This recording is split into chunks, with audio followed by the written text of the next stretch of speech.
Hello, this is Ron from Autos and Gizmos, and I have here this really cool Tesla accessory from our good friends from Teslasy.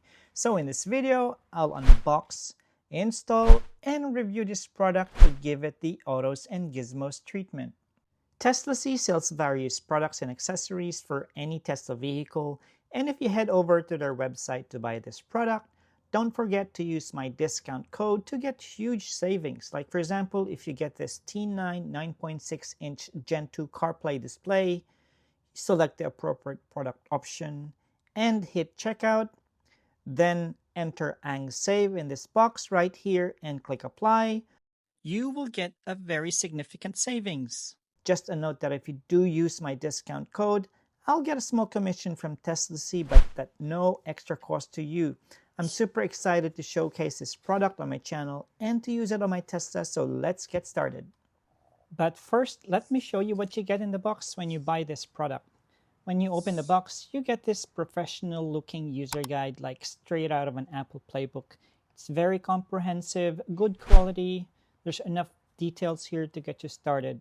But don't worry, I'll cover some of the major points in this user guide in this video so you don't have to read through this document because, who does that these days? Then as you remove the phone cover, you'll see all the product components are all well laid out. We have the main wiring harness for the car with AMD chip, so make sure you select the correct product option when placing the order. So as expected, you'll get this pass-through connection. There's one for power, which is this white connector here. And there's also one for data. I like how it's colored blue, which matches what's in the Tesla. And of course, the brains behind the device is this control box. It has a connector right here to plug the display in. It's made of plastic, so nothing fancy there. So let's set that aside. What else have we got? You will get this connection cable number 1. This one connects to the protocol box, aka control box, into the head unit. They're very precise about their labeling. I like it. So let's go right ahead and open this. It's in this disassembled state, so don't lose that white connector. I'll show you how to connect this later. Good thing they provide you with a spare, as with these cable ties. So one end of the cable are these bare female type connectors, while the other end is a USB-C connector which plugs directly into the back of the screen.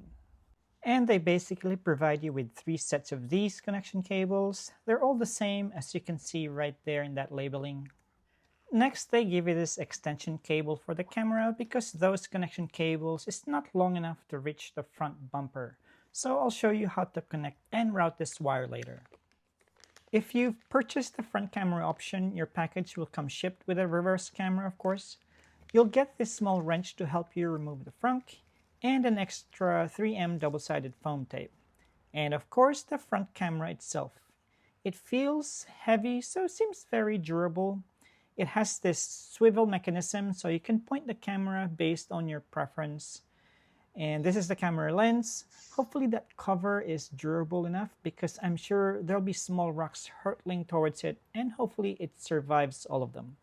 And the other end is the male connector that will mate to the other end of the extension cable. And this unboxing will not be complete without this small plastic pry tool. If your Tesla is right-hand drive like mine, you'll get this magnetic mounting bracket instead of the plastic mount that goes on top of the dashboard trim. It's double hinged and the screws are really nice and tight. So the screen attaches to this end by magnet, while the other end has a double-sided foam tape that sticks on the steering wheel column plastic cover. I asked Teslasy and they said the plastic mount for right-hand drive vehicles will be available sometime in the middle part of 2025, so stay tuned for that. And last but not the least, we have the screen or the head unit itself. Again, this feels really nice and heavy. It's really well made. At the bottom here, you'll see 3 ports. That's one for the camera. The middle one is for the control box and also to power up the device. And the leftmost is a micro SD slot. Then on either side here, you'll see the speaker grills. Then on the back of the display, you have the mounting slot for left-hand drive cars and a magnetic ring for right-hand drive cars. Now moving to the front, it's covered with this white plastic material printed with usage instructions instead of just a clear plastic film like most other products do. Again, this is just quality written all over it. So let's go right ahead and remove this. And that exposes this high quality display. If this is plastic, then this is really good plastic because it looks like glass. It's very reflective, as you can see here. Now, that's how the magnetic mount will attach to the display. So I think we're ready to do the installation. So let's go right ahead and install this thing. To begin with the installation, we need to remove this plastic trim on the edge here using the supplied plastic pry tool. There are actually 3 clips that's holding this in place. There's 1, 2, and 3. So I'd like to start on this edge. Insert the plastic pry tool and twist it. And then on the top, just pry that open. And at the bottom, if you've installed a blind spot LED indicator like I do, just pull that out from the dashboard trim and then just do the same on the other side. Make sure when you're inserting this plastic pry tool, you don't insert it there. You have to insert it right there. And then just pull out this blind spot LED indicator. This is a 2022 Tesla Model Y, so there's no other screw that's holding this dashboard in place. So from here, I can just push this dashboard trim up to release the clips. And then do the same thing on the other side. And then carefully pull that out and then lift that up. Now, since we're working on the right-hand side vehicle and Teslasy has not supplied any mounting bracket for the dashboard, so we don't need to work on this dashboard for now, so we can set this aside. So if you have a right-hand drive vehicle, we need to remove this plastic trim and this leather shroud.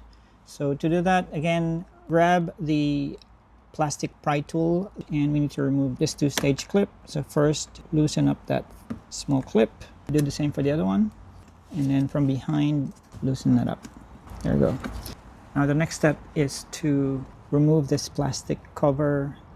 And this is held in place by a clip here and another clip just right under there. And what I'd like to do here is try to insert this plastic pry tool here.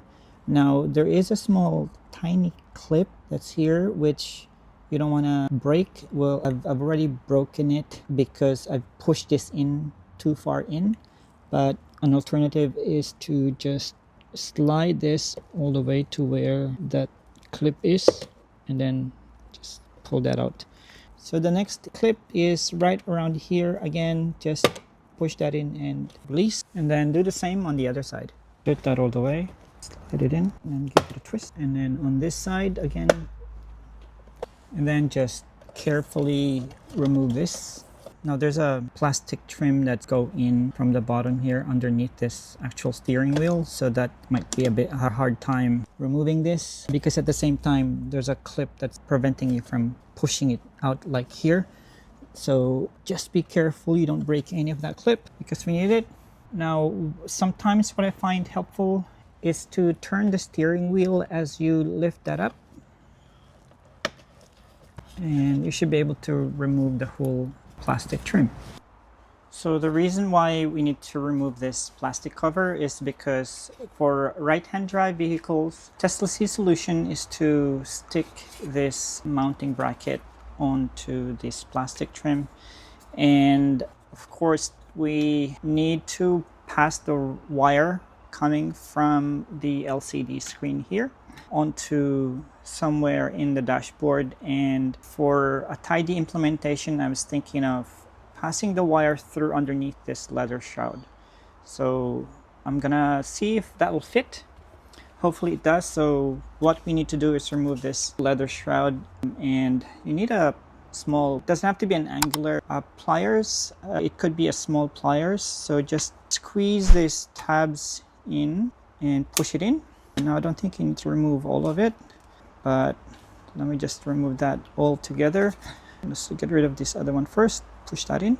Now at the end is a clamp mechanism, so we just need to pry that out. like that, and same thing on the other side. So now that we have this, we need to get one of the connections. Now we've got a reverse camera, so I need to grab two. They've already labeled it, although it's the same harness. So you got 4 pins and the connectors are the same, so you can use either. You just need to mark which one is for the camera and which one is for the control box. So we'll grab this. Make sure you don't lose the small clips. They provide you with 2, so you have a spare. At this point, we don't need this yet, so we'll put it back in the plastic Ziploc bag. And then I'm gonna try one, see whether it'll fit, because obviously this is gonna be a bit too tight. So it's gonna be like this with the actual plug pointing up. The front camera connection is on the right, so in this case it'll be the one that will be on the left. So I'll mark that cable, the end. Of course I need to mark the end, so I'll designate this as the camera cable. So this will be on the left, so that's the one with the connector. So this is the left side, so that when I connect it, I don't cross it. So it's gonna sit like that. This is the cable that I've marked for the camera, so it's sitting on the left. And so we're gonna try to see if this will fit still. So I'm gonna see if that will. So it still fit, so that's good. So as you can see, that will come through like that. We'll tidy it up later, but it looks like I can do that. So just proceed to clip the others and then clamp it back. So as you can see, there's a small clip right there which you need to mount, just right there, and mount. So we could tidy that up, so I can pull that out. So it's still a bit unsightly, but that's good for now until Teslasy come up with a mounting bracket for the right-hand drive vehicles. I then went ahead and measured the middle point of the cover, because I want to make sure that the mounting bracket is roughly in the middle. I don't want it to off center, because it'll be very annoying as you drive and the display isn't quite sitting where the middle is. So just a rough estimate. So I've got the middle point there, and I have a alcohol wipes just to make sure that this area is clean, no oil, no dust, so that the double-sided tape will adhere as effectively as possible. And then leave that to dry. Now once that is dry, grab the mounting bracket and then just peel the backing tape. So roughly line that up. Now see, there's a bit of a flat area, so try to center that as much as possible. And I'm just eyeballing this, and we'll see. I think I did okay, but press that for a few seconds just to make sure that all the surface is in contact, all the adhesive is in contact with the plastic trim. So is that center? Too late now. So that's it. We'll leave this to cure for a few minutes. Alternatively, if you want a neater wire management and you don't want the wire snaking around this bracket like this, you can pass the main connection cable through this slot on the magnetic mount arm, but you can only do this while these white connectors are not yet attached, which means if you do this now and Teslasy comes up with a new mounting bracket for right-hand drive cars, you'll have to disassemble the white connectors just to thread it out. So a bit of extra work, but at least your install will look much neater. And before we head back to the dashboard, and since we're working on a right-hand drive vehicle, we don't need to insert this through the holes of the dashboard trim. So at this point, we can actually connect this connectors in. So grab one of the connectors, and there should be a side that had a red marker. The other side has none, and that's really to signify that the red wire goes through that first slot right there. So just proceed to align all the 4 pins and push them all all at the same time.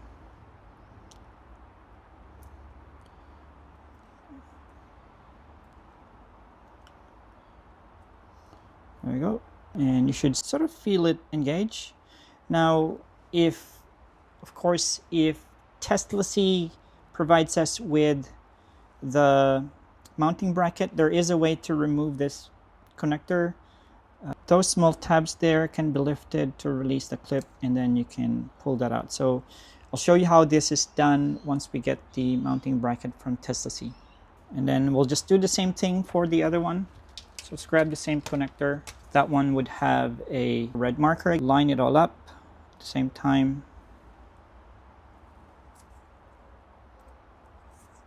And then push it all in. Make sure it's nice and secure, that it doesn't come off. Again, that's for the camera, that's for the control box, and we can now go back in the car and route this wire through the dashboard. So heading back in the car here, we need to remove this plastic trim by the door seal here, including this weather shield. So start by removing this weather strip and peel it all the way until you reach the B pillar. And then grab the plastic pry tool, like insert that in and then pry that open. And then pull it to the side and pull it up. So just be careful, there's a tab going across, going through that hole, so just don't yank it, it might break it. Then we need to release that two-stage clip, like just reach into the inner circle and then pull that out. There are a few more clips holding this plastic trim in, so just don't pull it out because there's a metal clip right here and you don't want to scratch the bodywork of the Tesla. So starting from this end, I'd like to just lift that up. There are roughly, I think, 4 clips, 1, 2, 3, and 4 on that side. So just slowly work your way from this side. And there should be another one right there. So from here, just squeeze this plastic trim on this end here, this part, because sometimes this plastic trim gets in the way and it pushes this whole plastic trim on the side here, and it'll cause that metal clip to scrape through the bodywork. So just squeeze that in, and as you squeeze this part, make sure to just hold the metal clip so it doesn't scratch the bodywork, and then push that back in so you don't lose it. And then from here, you can lift up the whole thing.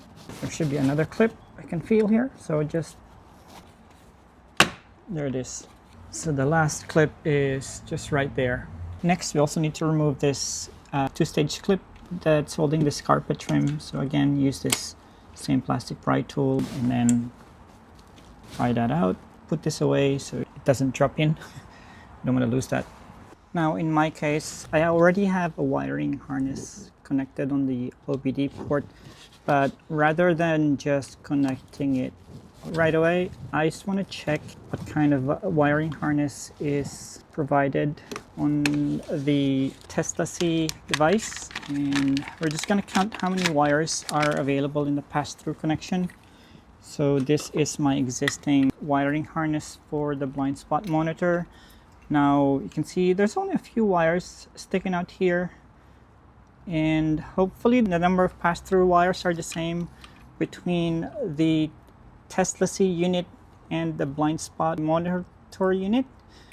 Now it looks like it is same number of wires that are connected, so it looks like it could go either way. I could get the Teslasy connector connected first, and then I can daisy chain the blind spot monitor. It's nice that Teslasy used a blue plug as well, so it match the Tesla one. So I'll do that. I'll connect the blind spot monitor after the Teslasy, so make sure the wires aren't crossed. So grab the Teslasy OBD plug and then just locate that blue plug right there, and then just feel your way in. It's really tight in there, and once the connectors are aligned, just push it all in.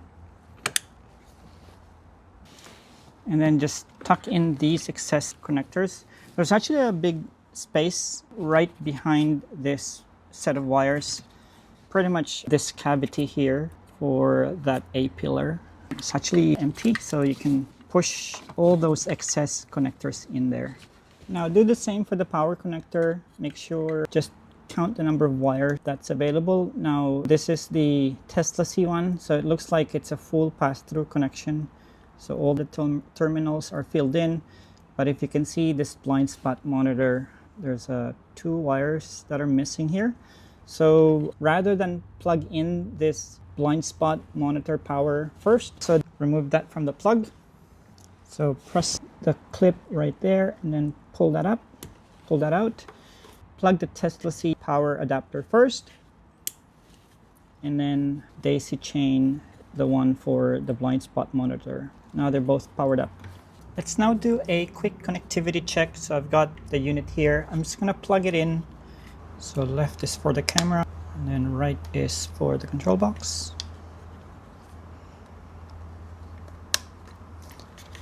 And then just mount it here temporarily. And oh, of course, let's peel away this protective film. And so I have the two connectors here. One goes to the camera, which is right there, and this one goes into the control box. So just slide that in. And we can see the unit has powered up and it's booting up.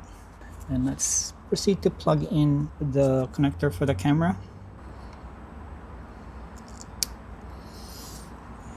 So everything's okay. Let's see if the camera is working. So I believe to access the menu, swipe down and the camera feed right there, and we can see, yep, it's all working. I'm happy with this. I'm gonna disconnect this connectors first, and then I'm gonna mount it onto the dashboard. It's now time to route the wire. So I have the steering wheel plastic cover. I'm just gonna set it on top of the dashboard for now. And what I'm intending to do is to route this wire through the steering wheel column.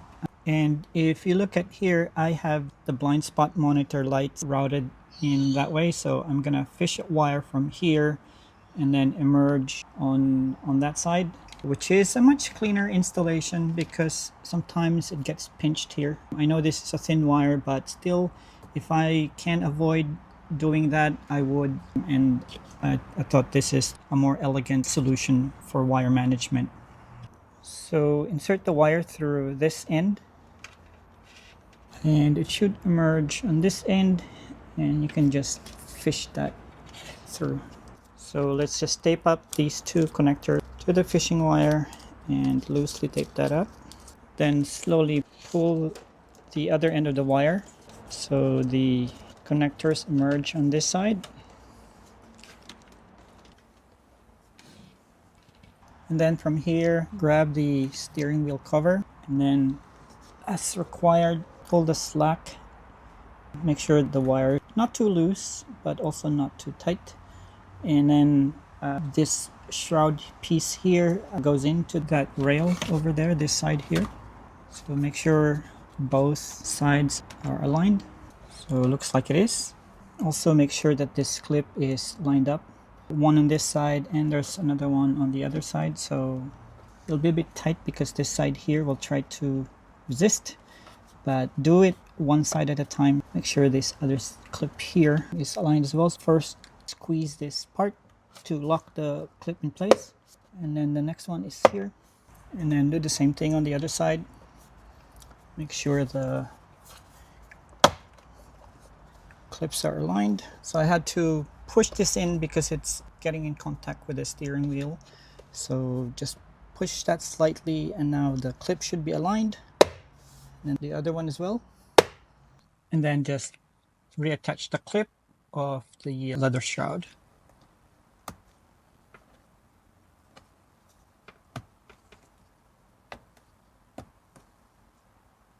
Then we can now reattach the dashboard, and then a bit more wire management, but we're almost there. So let's now reattach the dashboard trim. So again, just gently, carefully lay that in. If you have a blind spot monitor LED indicator, make sure it goes on top. And then I'd like to line up this edge here, and then when I feel it's aligned, push it in. Check that the other side is also aligned. Now I push it all the way in, and You can see it's already snapping in place, and all we need to do is just push that in.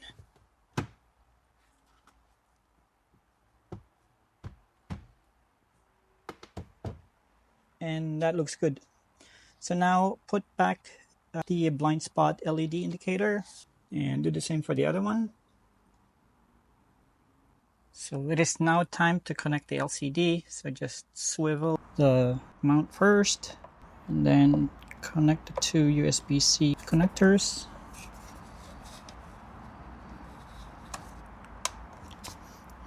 And then mount the magnet and then angle it in. Then let's just remove this fishing wire here. Make sure you don't remove the tape that we placed in here to mark that this is the wire for camera, because we don't want to switch it up. Then go ahead and connect the connector for the control box.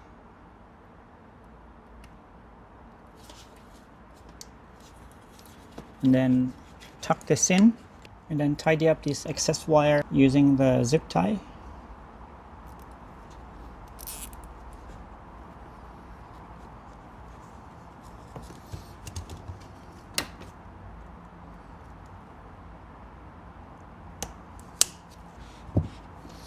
And then tuck it all back in.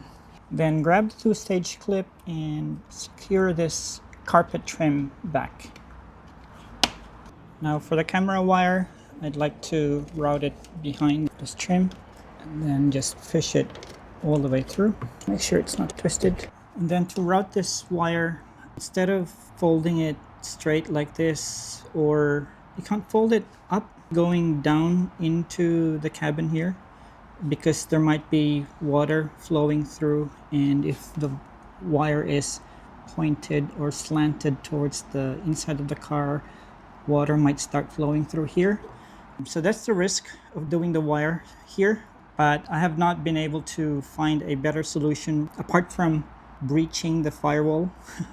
I think this one is also a good approach because it's a thin wire anyway. So I'll put some tape here so it doesn't move around too much. And then I know that this is pointed down, and this weather shield will sort of hold that in place.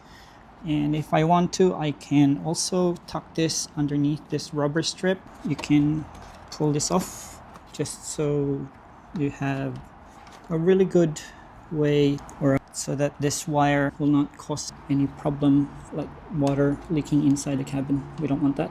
This tape is really to just make sure it doesn't move when I install it. And then push that back in. Make sure the rubbers are not pinched. And then since this is a thin wire, we can insert it in between this panel gap. But at this point, we can start closing this up. So grab the plastic trim that's for the door sill and start connecting this end and push it in. There are a few clips in here, so just make sure they're all engaged. So press. When you reach this point, press this corner so you don't accidentally scratch the paintwork, and push that in. Make sure that the carpet trim is underneath the plastic, and reattach the two-stage clip right there. And then grab this rectangular piece, slide that down, and then slide it to the side, and then make sure that the clip is aligned, and then push that in. Then this side panel, push that in to lock in all the clips. And then let's reattach this weather strip.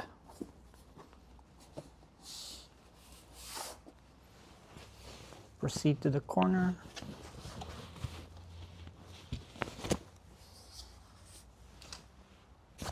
And then finally, and that's it. And then I'm just going to open the front. Then tuck the wire behind this rubber trim and continue to route this wire all the way through the side. So as you can see, it's short. It's only all the way up to here, and that's why they give you an extension cable. So we're gonna connect this extension cable to the end of this wire here so it can reach the front of the car. So first, let's remove the top plastic trim. Start prying from this side. I've actually marked where the clips are because I've done this multiple times and I just want to remember where the clips are so I know where to apply pressure. Some would come off easily. There it is. I'd like to start on one side, so there is another clip on this side here, so just lift that up, and then again on this side there's another pressure point that you need to apply. And then this half is done. I'm going to work on the other half. So again, start there and then work your way towards the center. Then there it is. And again, same in this side. So a few clips that you need to release. And then set this aside. Then let's go right ahead. Remove this front tub. If you have a front liner, remove that. And I've got a ratchet here. So we just need to remove these two, one on top and those two at the bottom.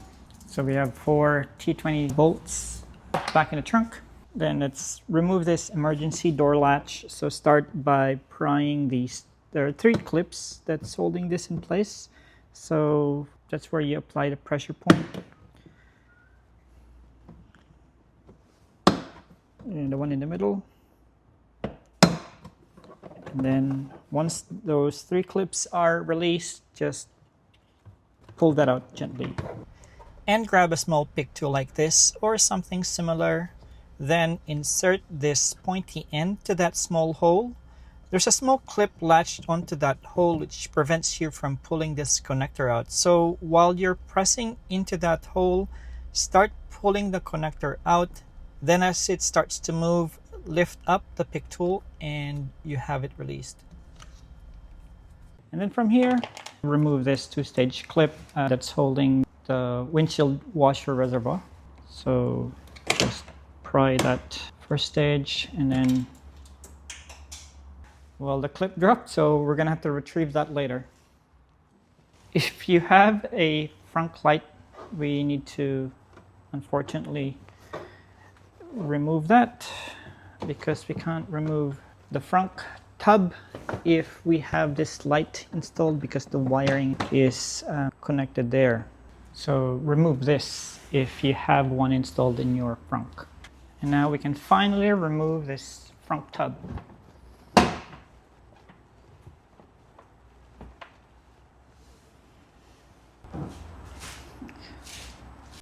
Now, if you remember before, when the first time I removed the front, this area is full of dirt.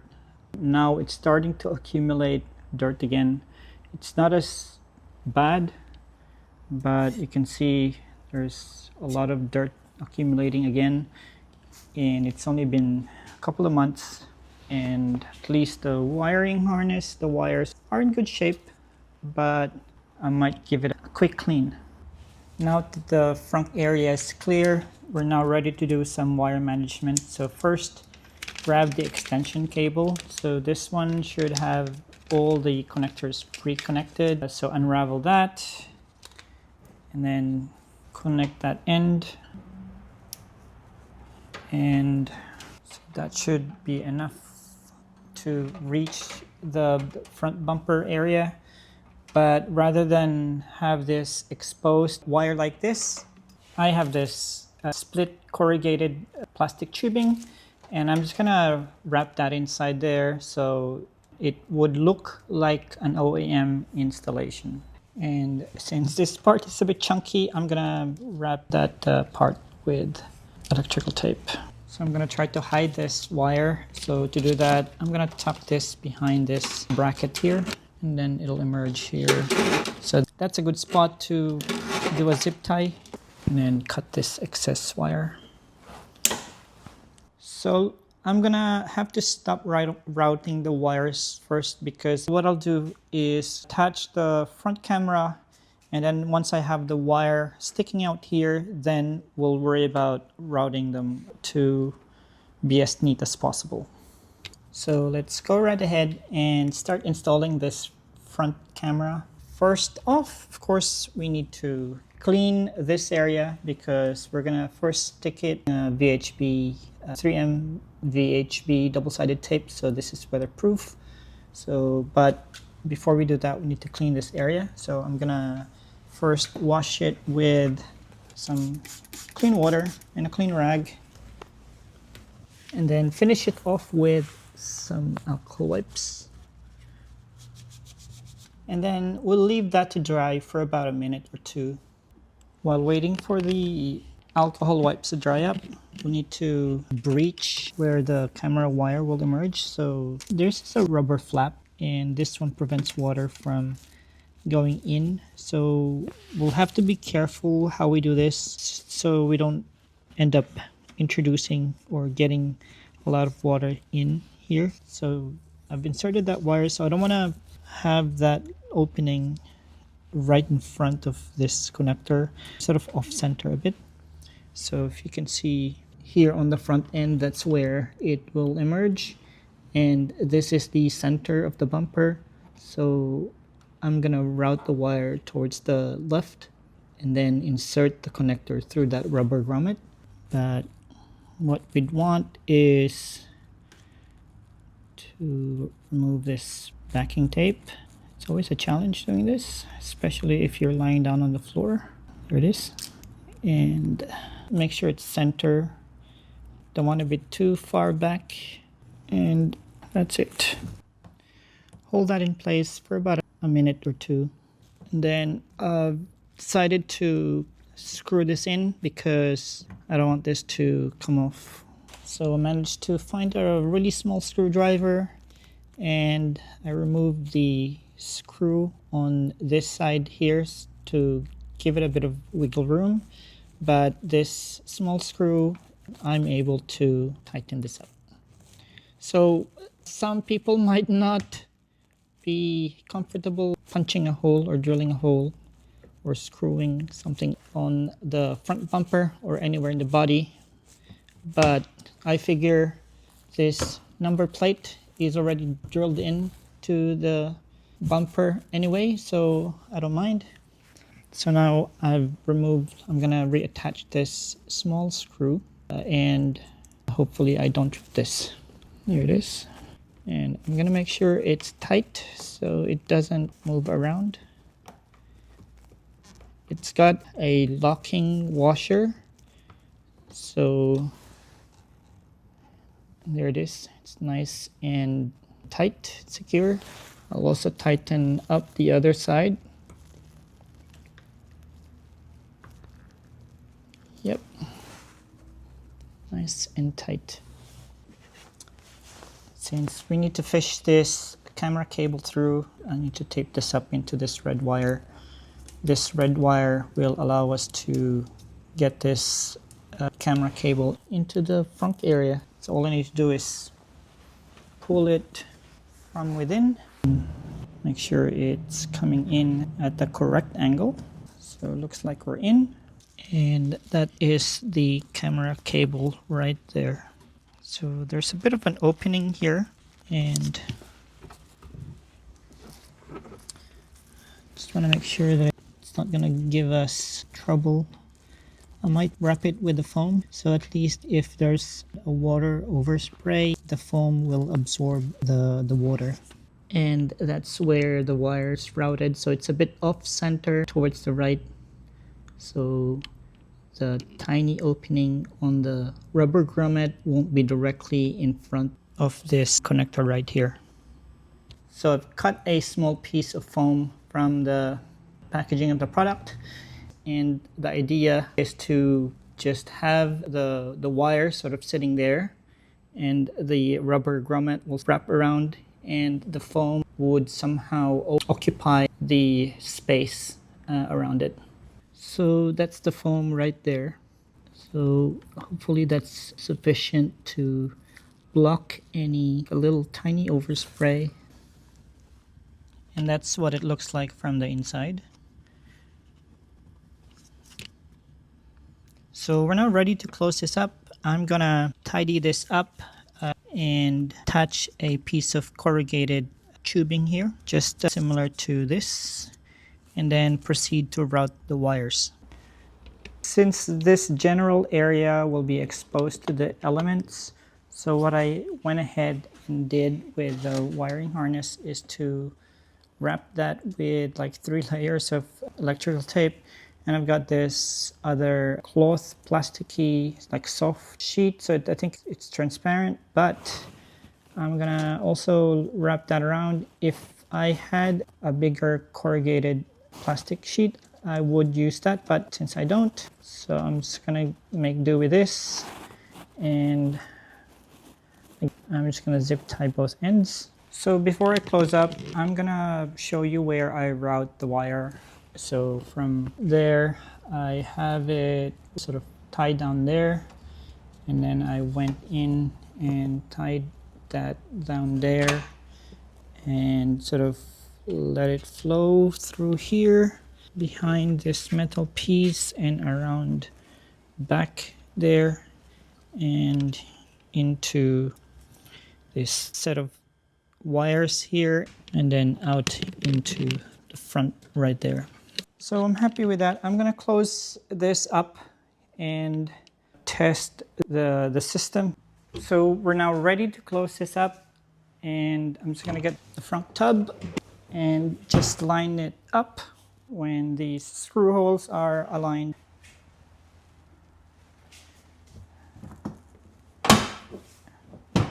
Start pushing the clips in, likewise on this side, and then grab the wiring harness from inside the frunk and then connect this emergency latch release, frunk latch release. And if you have a frunk light like I do, now is a good time to reattach it. And now that the frunk light is installed, we can now close this up. Make sure to tuck in all the wires and then hook in the 3 clamps underneath and then push the plastic trim in to engage the clips. And since I lost the 2-stage clip earlier, I'm gonna buy me a replacement clip, but for now I'll use this zip tie to make sure that at least it doesn't wiggle around for now. So this is just temporary. Let's now put this top plastic trim back. Just line up pins. I like to start from the side here and then working my way to the middle and onto the other side. So just press on these edges. These edge clips are easy to engage, but as you move to the middle, you'll find that it's getting more difficult. But my advice or the tip that I'd like to share is, rather than pressing near the flat edge here, just press on this curve, the top curve, and you'll feel it engage. Same here.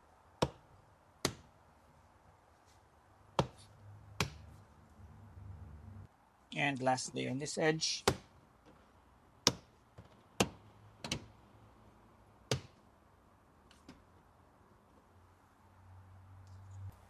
And then use a 10mm socket to reattach these 4 bolts. You just tighten them up by hand first, and then as you feel the tension, just use the ratcheting wrench or traditional screwdriver. So just go ahead and tighten up everything.